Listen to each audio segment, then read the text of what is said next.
खबरें जो हमें सीधा जोड़ती हैं आपसे, जिनका आपकी जिंदगी पर होता है सीधा असर। खबर का मतलब है एक भरोसा, और आपका भरोसा है हमारी जिम्मेदारी। ATL टीवी, भरोसा अलवर का। नमस्कार, ATL टीवी के सभी दर्शकों का स्वागत है। खबरों के साथ मैं हूं अर्चना जैन। बढ़ते हैं आज के हेडलाइंस के साथ।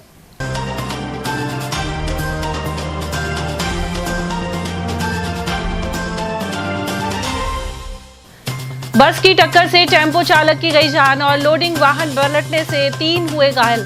तिजारा और विजय मंदिर थाना क्षेत्र में हुए हादसे। ग्राम सेवकों ने विरोध प्रदर्शन कर जताया आक्रोश, पदोन्नति सहित उठाई 11 सूत्रीय मांगे। रामगढ़ डीएसपी के चालक ने नशे में सड़कों पर दौड़ाई कार, एक वाहन किया क्षतिग्रस्त और खुद भी हुआ घायल। और शहीद आजम भगत सिंह सहित सुखदेव और राजगुरु को किया याद, बलिदान दिवस पर हुए अनेक आयोजन। और अब खबरों को हम जानेंगे विस्तार से। अलग अलग हादसों में बस की टक्कर से टेम्पो चालक की मौत हो गई। वहीं एक अन्य दुर्घटना में लोडिंग टेम्पो पलटने से 3 लोग जख्मी हो गए। जानकारी के अनुसार तिजारा कस्बे के टोल टैक्स मेगा हाईवे के निकट प्राइवेट बस और टेम्पो में भिड़ंत हो गई, जिससे टेम्पो चालक की मौत हो गई। सूचना मिलते ही एएसआई राजपाल चौधरी मौके पर पहुंचे और शव को तिजारा उप जिला स्वास्थ्य केंद्र की मोर्चरी में रखवाया गया।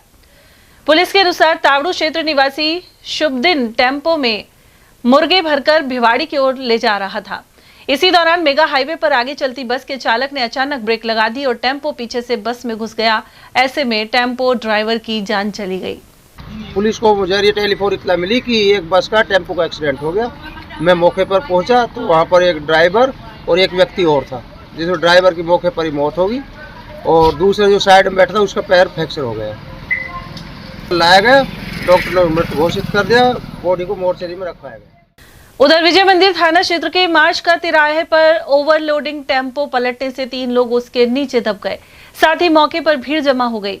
पुलिस ने इन्हें जिला अस्पताल पहुंचाया, जहां से चालक अमीलाल को जयपुर रेफर कर दिया गया।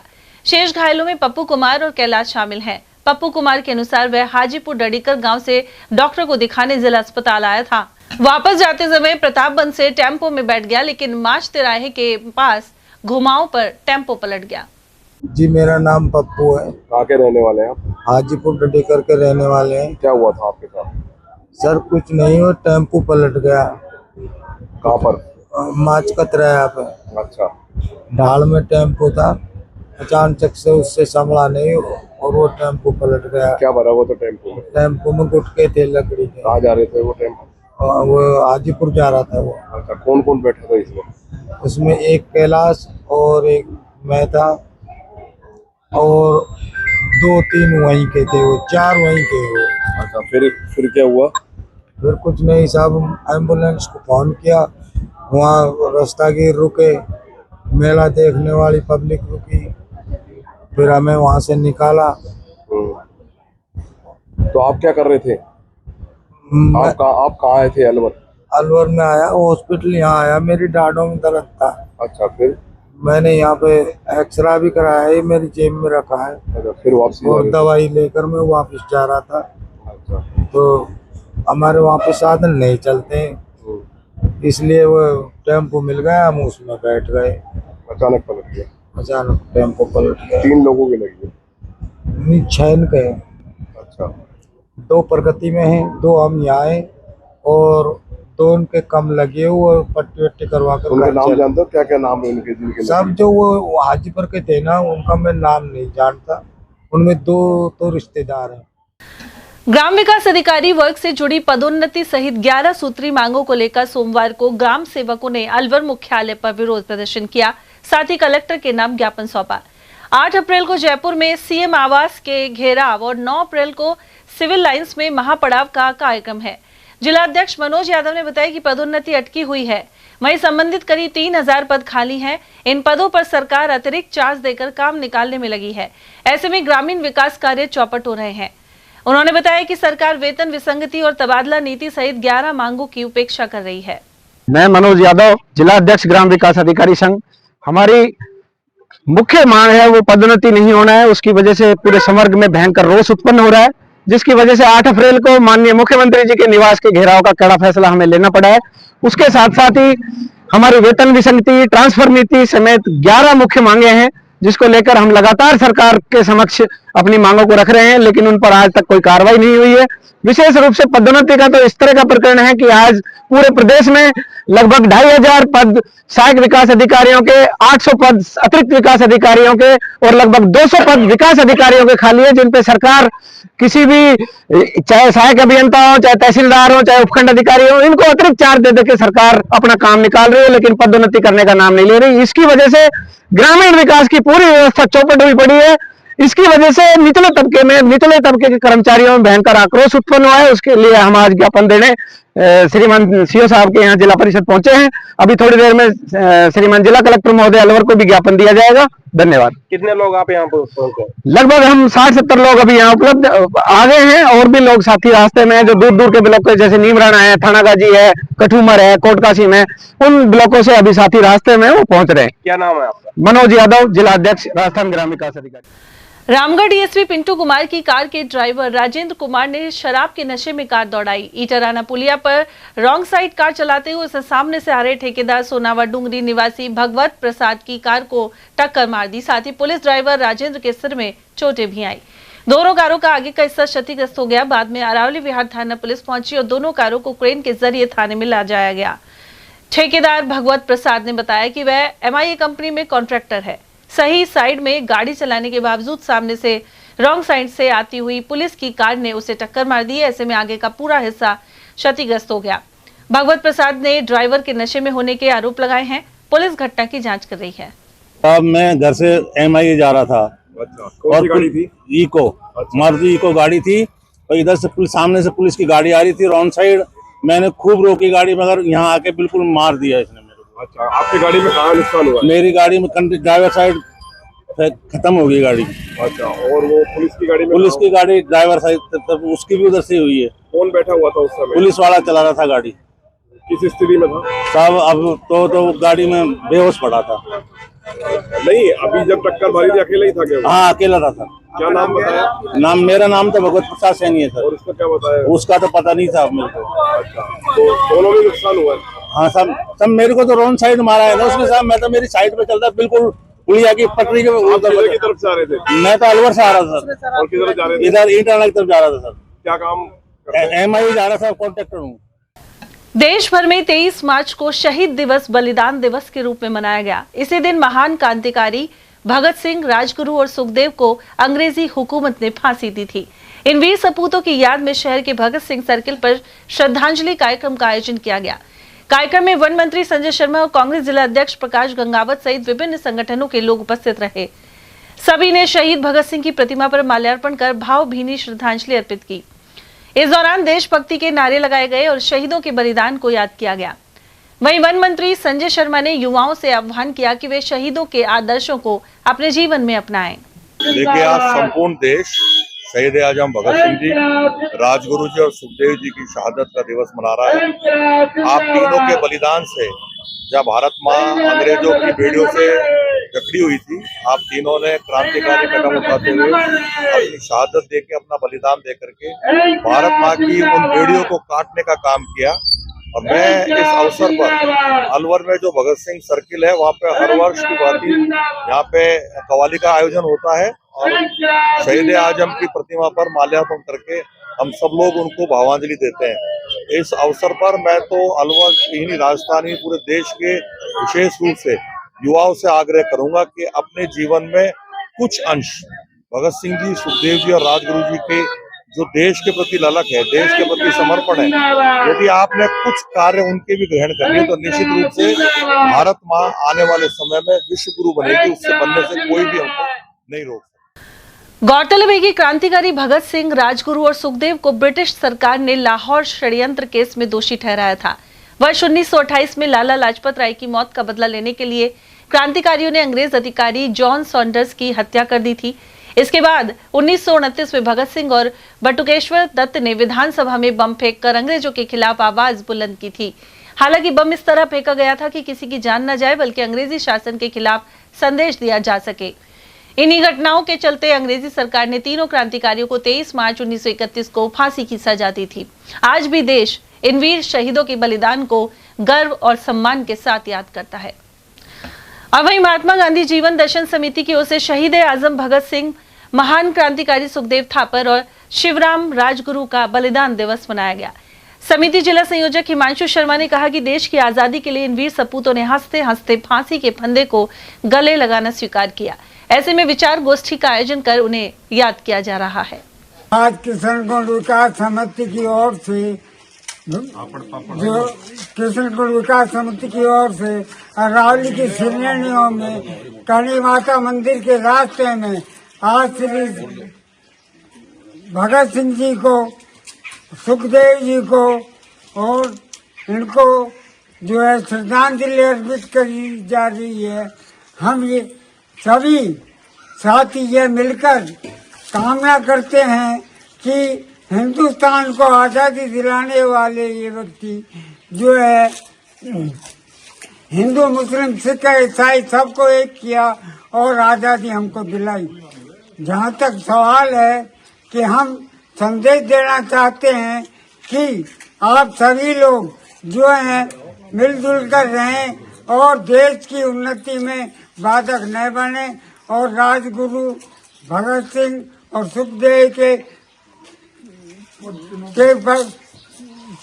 के जो है उसमें पद चिन्हों पर चलें।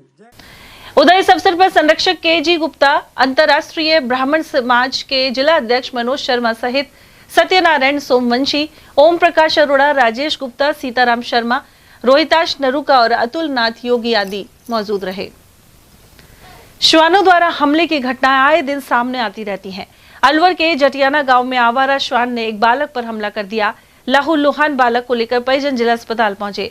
परिजनों ने बताया कि बालक घर के पास खेत में खेल रहा था। इसी दौरान अचानक एक श्वान आया और उस पर हमला कर दिया। लोगों ने छुड़वाने का प्रयास किया तो श्वान उनके पीछे भी भागा। बाद में ग्रामीणों और बच्चे के परिजनों ने श्वान को मार दिया।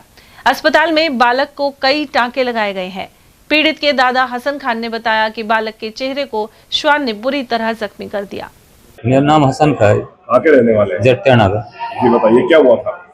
वो बच्चा वहाँ पे डोल रहा, वो कुत्ता ने हमला कर दिया, खाया हुआ उसे। अच्छा, कितना हमला किया है जी? खासा हमला किया है वहाँ पे जंगल में, खेत पे। अच्छा, क्या कर रहा था बच्चा? वहाँ रास्ता हो, वहाँ खेलता रहा, वही पे खेल रहा वो। कितने बच्चे थे? 2 है। अच्छा, किन के लगी है दोनों के? नहीं, ये खाया, ये तो वहीं पर, फिर पीछे एक लेडीज आ गई, उसने उसमें लैठ दिया। जब वो छोड़ा है बच्चा, नहीं वो जान से खत्म कर देता उसको। क्या नाम है इस बच्चे का? सेवान। अच्छा, ये खाकर रहना वही के? ये हमारा पोता है।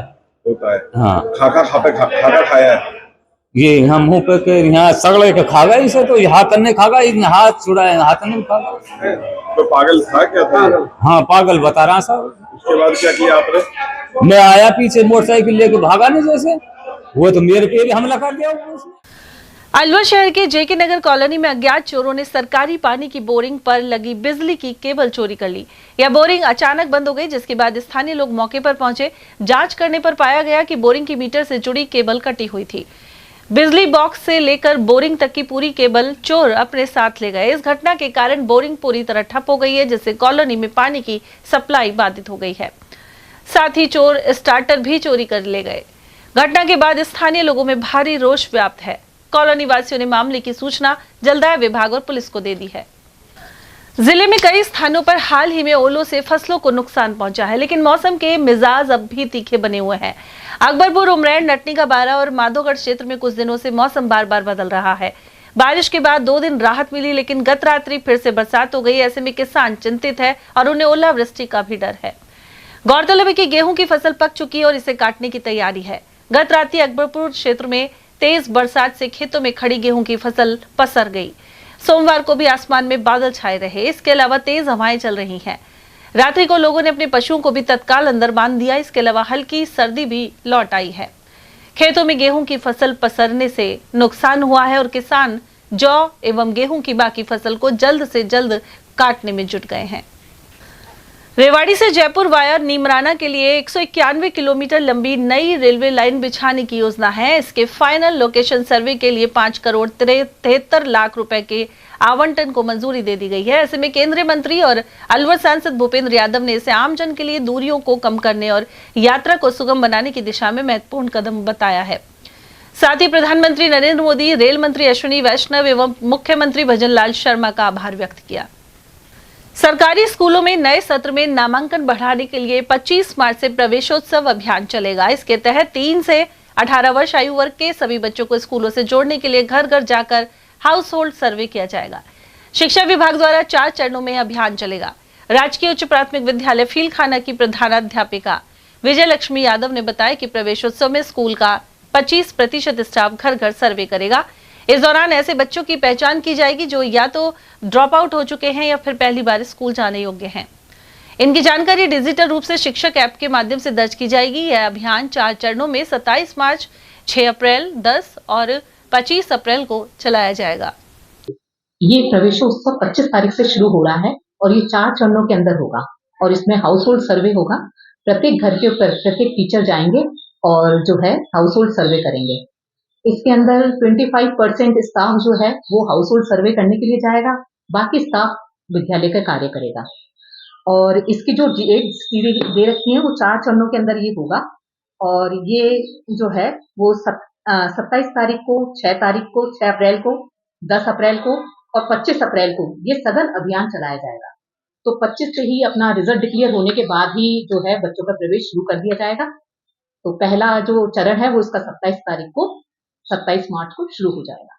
आपका नाम और जन्म? मेरा विजय लक्ष्मी यादव और मैं यूपीएस फीलखाना में कार्यरत। नवरात्र जारी है और रविवार को अवकाश के चलते करणी माता मंदिर में श्रद्धालुओं का जन सैलाब उमड़ पड़ा। अलवर शहर के अलावा आसपास के जिलों और अन्य स्थानों से भी बड़ी संख्या में लोग करणी माता के दर्शन करने पहुंचे। दिन भर मंदिर परिसर में भक्तों की लंबी कतारें नजर आई, साथ ही जयकारे गूंजते रहे। वहीं प्रतापगंज चौकी से माता के मंदिर तक सड़क मार्ग पर पैदल जाने वाले श्रद्धालु और वाहन चालकों को भी भारी भीड़ देखी गई। अलवर शहर में बेजुबान जानवरों, खास तौर पर निराश्रित श्वानों के लिए सराहनीय पहल देखने को मिल रही है। Dog lover feeding pause foundation की संचालिका निधि उपाध्याय पिछले 1 साल से लगातार स्ट्रीट डॉग्स को भोजन उपलब्ध करवा रही हैं। शहर के कंपनी बाग स्थित बाल विहार स्कूल गेट के सामने प्रतिदिन दलिये के रूप में भोजन वितरित किया जाता है। शहर के अलग अलग इलाकों से लोग भी इस सेवा से जुड़ रहे हैं। निधि उपाध्याय ने एटीएल से बातचीत में बताया कि उन्होंने यह सेवा पिछले साल रामनवमी के दिन शुरू की थी, जिसे अब 1 वर्ष पूरा हो चुका है। इस दौरान सैकड़ों बेजुबान जानवरों को नियमित रूप से भोजन मिल रहा है। उन्होंने आमजन से अपील करते हुए कहा कि यदि वे जानवरों को खाना नहीं खिला सकते तो कम से कम उन्हें प्रताड़ित ना करें। नमस्कार अलवरवासियों, आज हम आए हैं कंपनी गार्डन के सामने फीडिंग पोस्ट में। यहाँ बेजुबान जानवर डॉग्स के लिए खाना उपलब्ध कराया जाता है। आइए हम उन्हीं से जानते हैं यहाँ की क्या कहानी। आपका नाम बताइए। निधि उपाध्याय। आप ये कब से ये सेवा कर रही हैं? ये हमने लास्ट ईयर अप्रैल में स्टार्ट किया था और इस अप्रैल को हमें पूरा 1 साल हो जाएगा। रामनवमी के दिन हमने स्टार्ट किया था और रामनवमी वैसे तो इस बार 26 मार्च की हो रही है, बट सोच रहे कि इसी साल हम मार्च में ही 1 साल पूरा करके बच्चों के लिए कुछ और अच्छा सा करें ताकि बच्चों को कुछ अलग चीज हम खाने को दे सके। डेली तो हम बच्चों के लिए दलिया वगैरह ये चीजें बनाते हैं।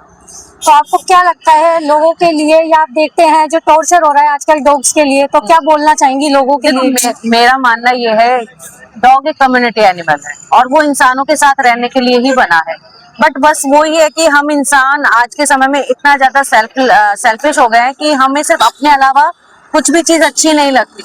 अब ये बेजुबान जानवर सड़क पे रहने वाला है, सिर्फ सड़क इसका घर है, और लोगों को लगता है कि सड़क पे भी ये नहीं रहने चाहिए। तो सड़क पे भी नहीं रहेंगे तो कहाँ जाएंगे? हम लोग तो अपना घर बना के बैठे हैं, बिजनेस है हम लोगों के पास, अच्छा खासा हम पैसा कमाते हैं, तो हम अपनी जरूरत पूरी कर सकते हैं। पर ये बेजुबान जानवर तो हम इंसानों पर ही डिपेंड है ना, तो हमें इनके लिए अगर नहीं हम नहीं करेंगे तो फिर इनके लिए कौन सोचेगा इन चीजों को। तो आप अपनी सेवा के बारे में और समय बता दीजिए ताकि लोग आए यहाँ फ्री में। खाना आप तो बनाते हैं, ये कम से कम लेके अपने स्ट्रीट डॉग्स को खिला सकते हैं बच्चों को। मैं तो चाहूंगी जितने ज्यादा लोग जुड़ेंगे उतने ज्यादा बेजुबान बच्चों की भूख शांत होगी। और अगर बच्चे भूखे नहीं होंगे ना, तो वो जो कहते हैं कि डॉग अग्रेसिव होता है, देखो एक आज हम इंसान है, अगर हमें 4-5 दिन खाना नहीं मिले या पानी नहीं मिले तो हमारे नेचर में भी बदलाव आता है, हम भी गलत रास्तों पर जाते हैं।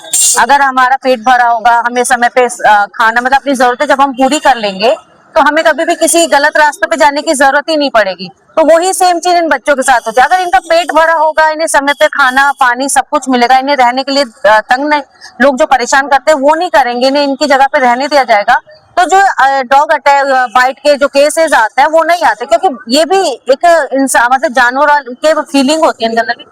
तो वो वाली चीज है, ये भी फ्रस्ट्रेट होते हैं और वो इनकी जो सोचने समझने की क्षमता है वो हम इंसानों से ज्यादा होती है, ये उस चीज को भूलते नहीं है और उसी चीज का इफेक्ट कई बार इनके बिहेवियर में देखने को मिलता है। तो मेरा तो बस इतना कहना है कि लोगों से सभी से कि प्लीज इन बेजुबान जानवरों को अपने आसपास जहां भी ये रहते हैं आराम से इन्हें रहने दिया जाए। अगर आप लोग नहीं करते मत करें, पर जो कोई व्यक्ति दूसरा कर रहा है इन बच्चों के लिए उसको करने दिया जाए, उसको ना रोके, क्योंकि भूख हर इंसान को लगती है, हर जानवर को लगती है और अगर भूखा कोई भी जानवर या इंसान होगा तो वो गलत रास्ते पे जाएगा ही जाएगा, उसका गलत साइड इफेक्ट आएगा ही आएगा कहीं ना कहीं से। तो बच्चों को खाने के लिए आप दे, अगर नहीं दे सकते जो इंसान दे रहा है उसे देने दे। और मैं चाहूंगी अलवर के और भी जितने लोग हैं वो यहाँ पे आए, डेली शाम को यहाँ पे 6:30 बजे हम स्टॉल लगाते हैं, फ्री ऑफ कॉस्ट ये खाना दिया जाता है, हम किसी से डोनेशन वगैरह भी नहीं लेते हैं। तो आप आइए, बच्चों के लिए खाना लेके जाइए और ज्यादा से ज्यादा बच्चों को खाना खिलाइए। जैसा कि आप सबने देखा कि इन्होंने अपील की है डॉग लवर से, एनिमल लवर से, कि अगर आप उनके लिए फीड भी ना कराएं तो ठीक है, लेकिन काफी हद तक उन्हें टॉर्चर ना किया जाए। तो बहुत अच्छा संस्थान है और काफी सहायता करते हैं, तो आप आइए, क्योंकि ये अगर हमें फ्री में खाना उपलब्ध करा सकते हैं तो हम अपने स्ट्रीट डॉग्स को, अपने बच्चों को खाना तो खिला ही सकते हैं। ATN न्यूज से मैं खुशी से। बारिश के कारण अलवर कृषि उपज मंडी में किसान सरसों की फसल को बेचने के लिए कम संख्या में पहुंचे। व्यापारी सुरेश जलालपुरिया ने बताया कि 2 दिन पहले रोजाना करीब 30,000 बोरियों की आवक हो रही थी, लेकिन 2 दिन से बारिश आने के कारण अब आवक सिर्फ यह 10,000 बोरियों के आसपास ही रह गई है। वहीं दाम 6200 से लेकर 6800 रुपए प्रति क्विंटल बने हुए हैं। उन्होंने बताया कि ईरान और इजराइल अमेरिका में युद्ध होने के कारण विदेशी खाद्य तेल महंगी दरों पर भारत पहुंच रहा है। ऐसे में स्वदेशी सरसों के तेल की डिमांड बढ़ने से सरसों के अच्छे भाव मिल रहे हैं।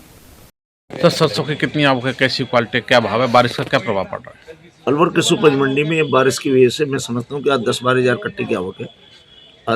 अन्यथा वर्तमान में आज 15-20 हज़ार कट्टे आते और 2-3 दिन से मौसम खराब है, तो इसलिए किसान अपने गेहूँ वगैरह में कटाई में लगा हुआ है। तो क्या भाव चल रहा है? सरसों के भाव ऊपर में 6800, नीचे में 62-63 के भाव चल रहे हैं और पिछले वर्ष से अच्छा तेल है, अच्छी क्वालिटी है। इस दाम में किसान खुश है?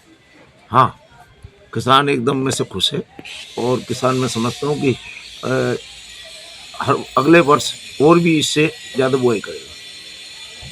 इससे भारत अगर अच्छे भाव मिलते हैं तो जो खाद्य के मामले में मैंने आपको कई बार निवेदन किया है कि भारत का जितना तेल खपत है वो 45% है, बाकी सब हम आयातित तेल पर निर्भर करें। वर्तमान में खाड़ी देशों में अशांति होने की वजह से बाहर के तेल महंगे हैं, इसलिए सरसों के भाव किसान को अच्छे मिल रहे हैं, समर्थन मूल्य से ऊंचे मिल रहे हैं। समर्थन मूल्य 6200 में किसान इंतजार करता था, लाइन में लगता था, फिर भी उसका पूरा माल नहीं तुल पाता था। इस बार किसान 65, 66, 67, 68 में माल बेच के जा रहा है, बड़ा खुश है। और वहीं राजस्थान खाद्य पदार्थ व्यापार महासंघ प्रदेश अध्यक्ष सुरेश जलालपुरिया के अनुसार ईरान युद्ध के कारण गैस के बाद प्रीमियम क्वालिटी के डीजल पेट्रोल की दरें बढ़ाई गई हैं। सरकार के पास सीमित मात्रा में डीजल पेट्रोल है और गैस भी सीमित है, जो विदेशों से लगातार आयात की जा रही है। लेकिन युद्ध के कारण आवश्यकता को देखते हुए गैस की कुछ कमी है। सरकार प्रयास कर रही है कि इन वस्तुओं की ब्लैकमेलिंग और अनावश्यक दुरुपयोग नहीं होना चाहिए। जलालपुरिया ने कहा कि मौजूदा हालातों को देखते हुए सिर्फ इंतजार ही किया जा सकता है। सर, गैस के बाद अब सरकार ने सुप्रीम डीजल और पेट्रोल के दाम बढ़ाए हैं। ऐसा लगता है कि सरकार दबाव में है और आगे चल के डीजल पेट्रोल के भी भाव और बढ़ा सकती है। क्या व्यापार पर प्रभाव पड़ेगा, क्या उद्योग पर प्रभाव पड़ेगा? आप वरिष्ठ व्यापारी हैं, क्या करें? कोई भी चीज़ गैस हो चाहे वो अपना डीजल पेट्रोल हो, जो उसका उत्पादक दूसरा देश करता हो और हम दूसरे देश पर निर्भर हो, लेकिन खाड़ी देशों में अशांति की वजह से अपने यहाँ जो अगर आपूर्ति पूरी नहीं हो रही, अभी आपूर्ति पहले भी एकदम खुल के हाथों में थी, अब वर्तमान में थोड़ी टाइट हुई है, तो इसलिए सरकार अपने हिसाब से पहले उन्होंने को भाव बढ़ाया है उसके बावजूद अभी OTP से हमारे गैस सिलेंडर अगर बुक होता है तो OTP से हो रहे हैं। धीरे धीरे नए कानून बना रही है जिससे मिसयूज इसका नहीं हो। और आप भी समझते हैं कि अगर मान लो खाड़ी देशों में युद्ध और चला तो इसकी और किल्लत भी होगी, और उस समय हमें भी, आम जनता भी ये समझने लग गई है कि भाई ये किसी के हाथ में नहीं है। तो इसलिए इसको अपन सब लोग इसको मुकाबला कर लेंगे। और अगर ये खाड़ी देशों का युद्ध 10-15 दिन से ज़्यादा चलता है तो उद्योगों पर बहुत प्रभाव पड़ेगा। सरकार अपनी तरफ से प्रयास कर रही है कि व्यवस्था बनी रहे। वो सरकार यही कर सकती है, लेकिन जो चीज़ आनी ही बाहर से है तो वो तो उसकी आपूर्ति इंडिया में कोई वर्तमान में ताज़ा उत्पादन नहीं हो सकता। सर, आपको लगता है कि जो युद्ध है वो जल्दी समाप्त हो सकता है? इस तरह के हालात हैं सर? देखो ये क्या है, खाड़ी देशों के ऐसे युद्ध है। यूक्रेन का ऐसा लग रहा था कि ये 10-15 दिन में समाप्त हो जाएगा, महीने में हो जाएगा, 6 महीने में हो जाएगा, 2.5 साल हो गए। ये लोग क्या है कि विनाश हो जाए। एक हिंदुस्तानी जो सनातनी एक देश है वो इस सब चीज़ों को समझता है, कंप्रोमाइज भी करता है समय समय पर, लेकिन ये लोग बिल्कुल नहीं समझते और ये इनका कोई भरोसा नहीं है। वन एवं पर्यावरण मंत्री संजय शर्मा ने रक्तदान महादान फाउंडेशन द्वारा आयोजित शिविर में शिरकत कर रक्तवीरों का हौसला बढ़ाया। उन्होंने कहा कि रक्तदान महादान है जो जरूरत पड़ने पर व्यक्ति को जीवन दान प्रदान करता है। इससे पहले मंत्री शर्मा ने नगर वन में अपने प्रतिदिन पौधरोपण के संकल्प के तहत पौधा लगाया। साथ ही कहा कि प्रकृति एवं पर्यावरण का संरक्षण करना हम सभी का नैतिक दायित्व है। अलवर में न्यू प्रीत विहार कॉलोनी ब्लॉक 1 स्थित तिकोनी पार्क के पास श्रीमद् भागवत कथा ज्ञान यज्ञ सोमवार को संपन्न हो गया है। प्रयागराज धाम के आचार्य पंडित राजा शास्त्री महाराज ने यह जानकारी दी। उन्होंने बताया कि 7 दिन तक यहाँ श्री भागवत कथा की गई। समापन पर मंत्र उच्चारण के साथ हवन एवं आरती हुई, साथ ही प्रसाद का वितरण किया गया। मान्यता प्राप्त शिक्षण संस्थान प्राइवेट स्कूल एसोसिएशन की कार्यशाला रविवार को संपन्न हुई। यह कार्यशाला अलवर के अग्रसेन मार्ग स्थित श्री अग्रवाल उच्च माध्यमिक विद्यालय में आयोजित की गई। इस दौरान निजी स्कूलों के सामने आ रही समस्याओं के समाधान पर चर्चा हुई। जिला अध्यक्ष लाला राम ठाकुर ने बताया कि निजी विद्यालयों के लिए सरकार नए नियम लागू करती है, जबकि अनावश्यक होते हैं। ऐसे में विरोध करते हुए जिला शिक्षा अधिकारी को ज्ञापन दिया जाएगा। आज मान्यता प्राप्त शिक्षण संस्थान संघ की तरफ से ये विद्यालय में जो नियम चलते हैं और गवर्नमेंट के जो नए नियम आते हैं, उन नियमों की घेराबंदी कैसे की जा सकती है, उनसे हम कैसे निकल सकते हैं, अनावश्यक नियमों का जो लगान हमारे ऊपर किया जाता है, जो न होते हुए भी हमसे पालन करने के लिए आग्रह किया जाता है, उसके लिए मीटिंग बुलाई गई थी और सारे नियमों पर एक 1 by 1 विचार किया जा रहा है। आगे क्या आगे जो नियम हम पर लागू नहीं होते हैं और हमें अनावश्यक रूप से दबाव दे करके उनको पालन करने के लिए कहा जाता है, हम उसका विरोध करेंगे। और अभी यहाँ से ये मीटिंग समाप्त होने के बाद में हम सब जिला शिक्षा अधिकारी ऑफिस जाएंगे और वहाँ उनको ज्ञापन देंगे।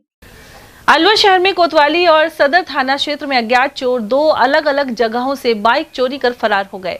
यह घटना का सीसीटीवी फुटेज भी सामने आया है। परिवादी अनीश कुमार एडवोकेट ने बताया कि 21 मार्च की रात उन्होंने अपनी बाइक शालीमार टावर के नीचे पार्किंग में खड़ी की थी। अगले दिन सुबह बाइक गायब मिली।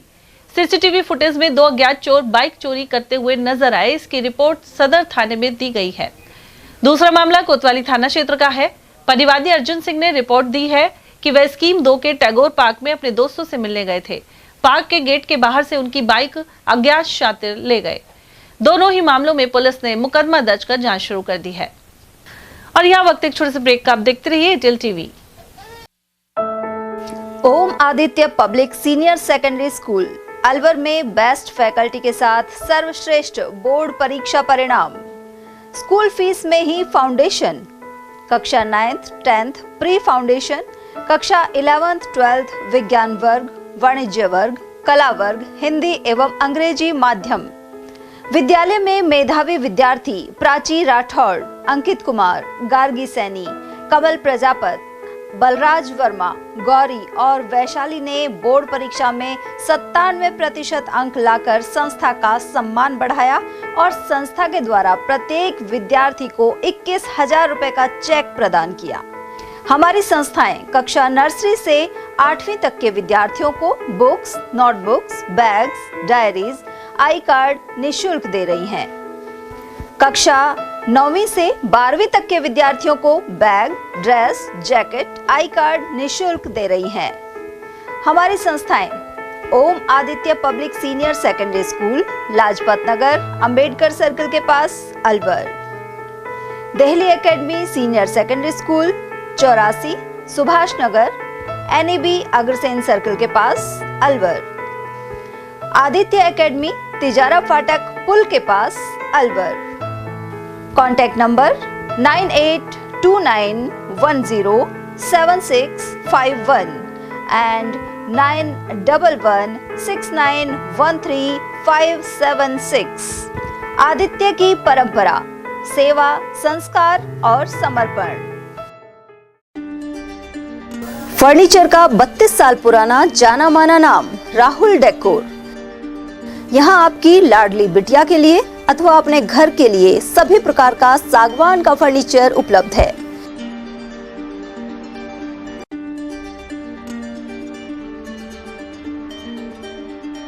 Double bed, dressing table, sofa set, सागवान एवं कपड़े वाले तथा सेंटर टेबल, भट्टी कलर, स्टील अलमारी, ब्रांडेड एवं सॉफ्टी फोम के गद्दे आपकी नाप तोल से बनाए जाते हैं।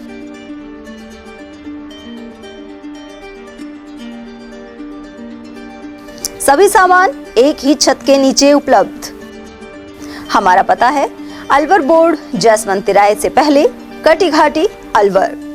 Contact number 9414019769 and 9414019768।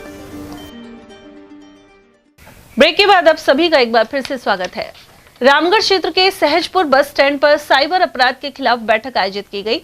पंचायत समिति प्रधान नसरू खान की अगुवाई में हुई इस बैठक में सरपंच, प्रबुद्ध नागरिकों और बड़ी संख्या में ग्रामीणों ने भाग लिया और साइबर ठगी के खिलाफ एकजुटता दिखाई। बैठक में प्रधान ने साफ तौर पर कहा कि अब समाज साइबर अपराध को बिल्कुल बर्दाश्त नहीं करेगा। उन्होंने कहा कि कुछ लोगों की गलत हरकतों के कारण पूरे क्षेत्र, खासकर मेवात की छवि खराब हो रही है। प्रधान ने ग्रामीणों से अपील की है कि वे अपने बच्चों को गलत रास्तों से दूर रखें और उन्हें शिक्षा और रोजगार की दिशा में प्रेरित करें। बैठक में महत्वपूर्ण निर्णय लेते हुए प्रत्येक गांव में निगरानी कमेटी बनाने की घोषणा की गई। ये कमेटियां संदिग्ध गतिविधियों पर नजर रखेंगी और किसी भी साइबर अपराध की जानकारी तुरंत पुलिस को देंगी। उधर प्रधान नसरू खान ने मुख्यमंत्री और गृह मंत्री को पत्र लिखकर साइबर अपराधियों के खिलाफ सख्त कार्रवाई की मांग की है। जल जीवन मिशन के बिजली बिल जमा नहीं करने पर विद्युत निगम ने कनेक्शन काट दिए हैं। ऐसे में बांदीपुर और सोहनपुर में पानी का संकट खड़ा हो गया है। बताया जाता है कि पंचायत ने ट्यूबवेल का बिजली का बिल जमा नहीं करवाया था। सोनपुर निवासी तेज सिंह, शमशु खान, अंगद सिंह, मातृ खान, योगेश कुमार और सौदान सिंह आदि ने स्थिति पर आक्रोश जताया। साथ ही बताया कि अब 500 रुपए देकर पानी का टैंकर मंगाना पड़ रहा है। गांव सोनपुर है, हमारा पंचायत बंदीपुरा है। हमारे गांव में बिजली वालों ने कनेक्शन काट दिया मोटर का, तो पानी नहीं आ रहा। 15 दिन से पशु आदमी सब परेशान हो। पीने के पशुओं को लिए बताओ कहाँ से पानी लाए, पड़ा है। से भी हम कई बार हुआ है, वो सब जगह डोल लिए पर कहीं सुनावनी नहीं हो रही हमारी। पंचायत को बिल भरना चाहिए जिससे जनता को पानी मिले। क्या नाम है? तेज सिंह। रोडवेज बसों को समाज कंटक नुकसान पहुंचा रहे हैं। इसी क्रम में रोडवेज की नई बसों में लगी आपात खिड़की से जुड़ी घटना सामने आई है। आपात स्थिति में इस खिड़की का शीशा तोड़ने के लिए लगाए गए हथौड़े को असामाजिक तत्वों ने क्षतिग्रस्त कर दिया। गौरतलब है कि नई रोडवेज बसों में किसी भी आपात स्थिति में बाहर निकालने के लिए इमरजेंसी खिड़की भी रखी गई है। अकबरपुर स्थित श्री राधा कृष्ण मंदिर में इन दिनों श्रीमद् भागवत कथा का भव्य आयोजन किया जा रहा है। कथा के दौरान सोमवार को भगवान श्री कृष्ण और रुक्मणी विवाह की झांकी सजी एवं सुदामा श्री कृष्ण मिलन का भावपूर्ण मंचन किया गया। इसे देखने के लिए बड़ी संख्या में श्रद्धालु पहुंचे। कार्यक्रम में भगवान श्री कृष्ण की लीलाओं का सुंदर वर्णन किया गया। साथ ही महिलाएं भजन कीर्तन के दौरान भक्ति भाव में झूमती नजर आई। यहाँ लोहाटी मोहल्ले सहित आसपास के क्षेत्रों की महिलाएं पहुंचकर कथा का श्रवण कर रही हैं। खुशालगढ़ से थानागाजी तक जर्जर सड़क परेशानी का कारण बन गई है। यहाँ अलवर जयपुर हाईवे पर स्थित खुशालगढ़ से लेकर Sariska thank you board Thanagazi तक सड़क जगह जगह से क्षतिग्रस्त है।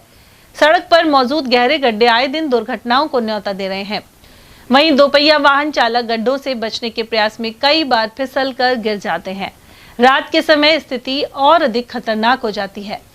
गौरतलब है कि इस क्षेत्र में स्थित सरिस्का में देश विदेश से पर्यटक बाघों को देखने के लिए आते हैं। इसके अलावा पांडुपौल और भर्तरी धाम के लिए श्रद्धालुओं की भी यहाँ भारी आवाजाही रहती है। इसके बावजूद सड़क की स्थिति में सुधार नहीं किया गया है। और अब बात बड़ौदा में की, जहां ग्राम बांदका में मुख्य सड़क की स्थिति बदहाल है। सड़क पर जगह जगह गंदा पानी जमा है और कीचड़ की मोटी परत के कारण पूरा मार्ग दलदल में बदल चुका है। इससे ग्रामीणों का आवागमन जोखिम भरा बन गया है। ग्रामीण हेतराम शर्मा और रोहिताश कुमार ने बताया कि लंबे समय से वह समस्या बनी हुई है, लेकिन जिम्मेदार विभाग इस ओर कोई ध्यान नहीं दे रहे। बारिश के समय तो वाहनों और राहगीरों की कठिनाई और अधिक बढ़ जाती है। इसके अलावा स्कूली बच्चे अक्सर फिसल कर गिर जाते हैं। इसके अलावा सड़क पर जमा गंदे पानी के कारण मच्छरों का प्रकोप भी बढ़ रहा है। ग्रामीणों ने यहाँ पक्की सड़क बनाने, स्थायी जल निकासी की व्यवस्था और मच्छर नाशक दवा के छिड़काव की मांग उठाई है। साथ ही सामूहिक रूप से धरना प्रदर्शन की चेतावनी भी दी है। ये सर हमारे गांव बांदके में कीचड़ हो रहा है।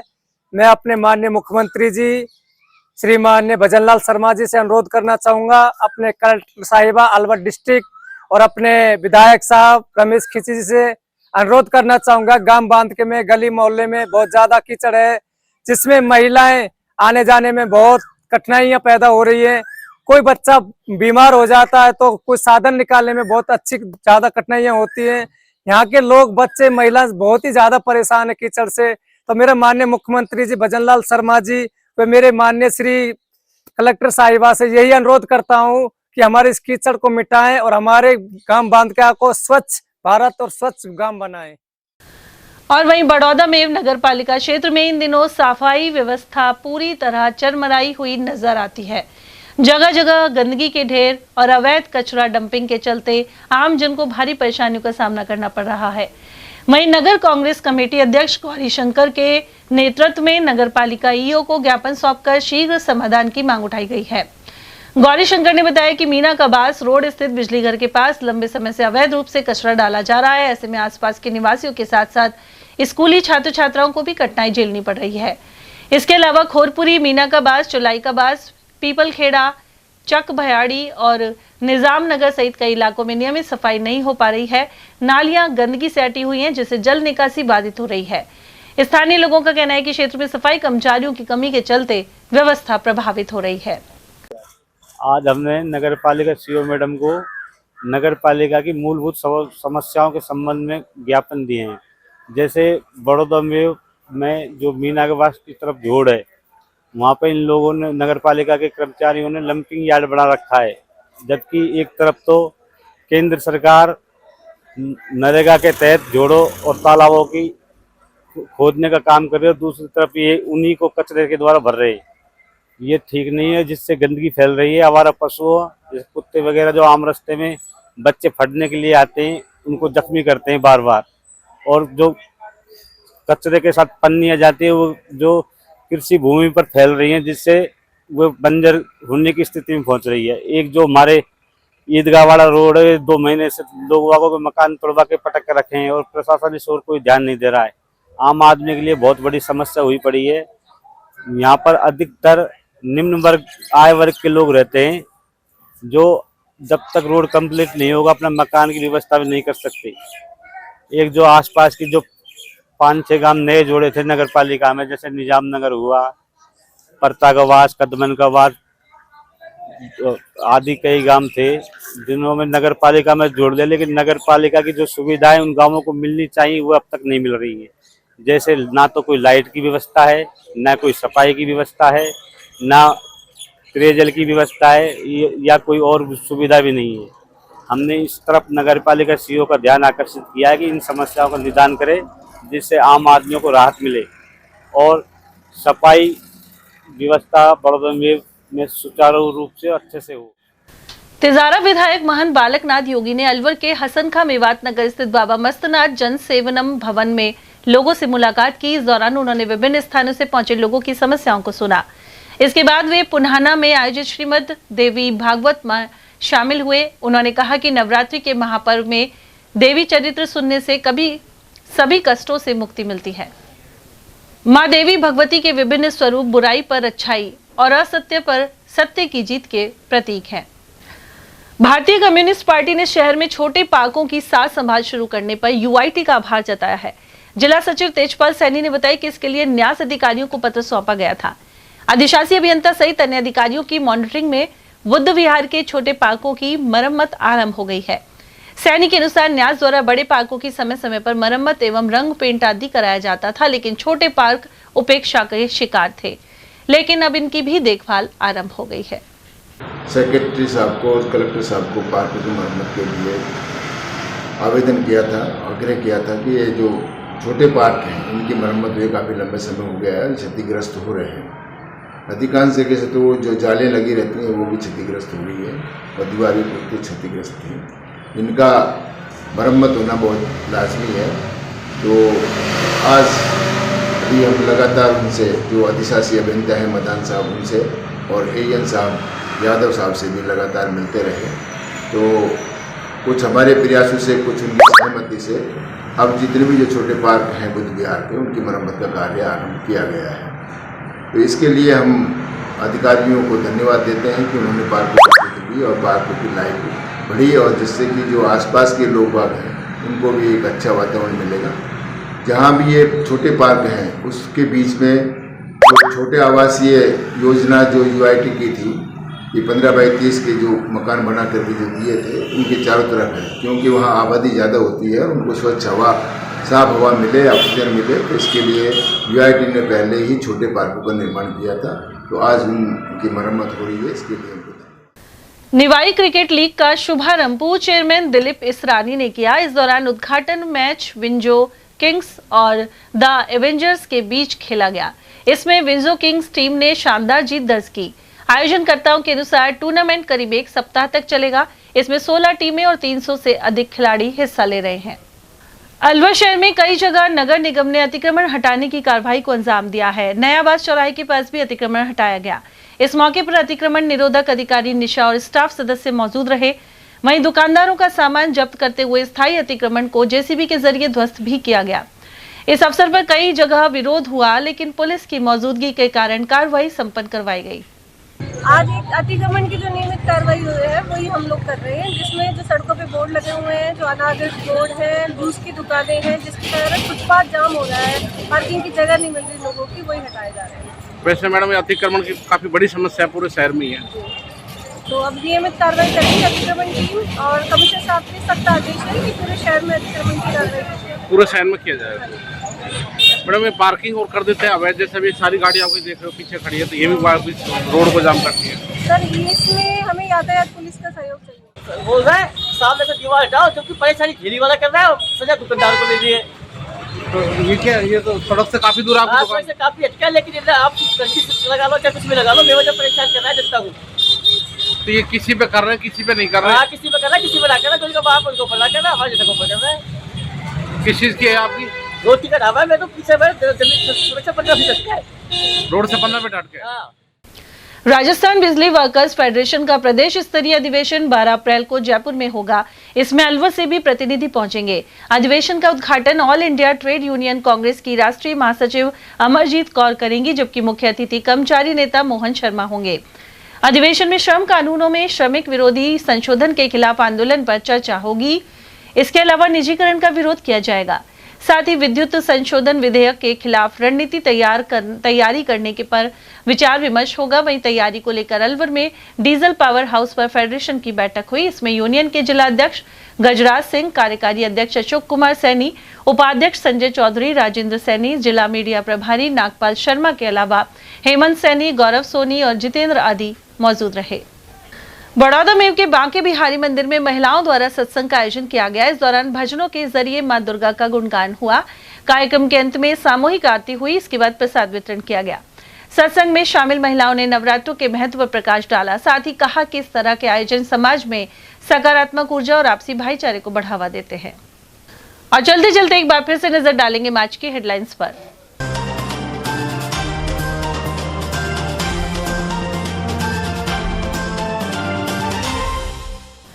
बस की टक्कर से टेम्पो चालक की गई जान और लोडिंग वाहन पलटने से 3 हुए घायल। तिजारा और विजय मंदिर थाना क्षेत्र में हुए हादसे। ग्राम सेवकों ने विरोध प्रदर्शन कर जताया आक्रोश, पदोन्नति सहित उठाई 11 सूत्रीय मांगे। रामगढ़ डीएसपी के चालक ने नशे में सड़कों पर दौड़ाई कार, एक वाहन किया क्षतिग्रस्त और खुद भी हुआ घायल। और शहीद आजम भगत सिंह सहित सुखदेव और राजगुरु को किया याद, बलिदान दिवस पर हुए अनेक आयोजन। इसी के साथ खबरों में आज इतना ही। दीजिए अर्चना जैन को इजाजत। नमस्कार।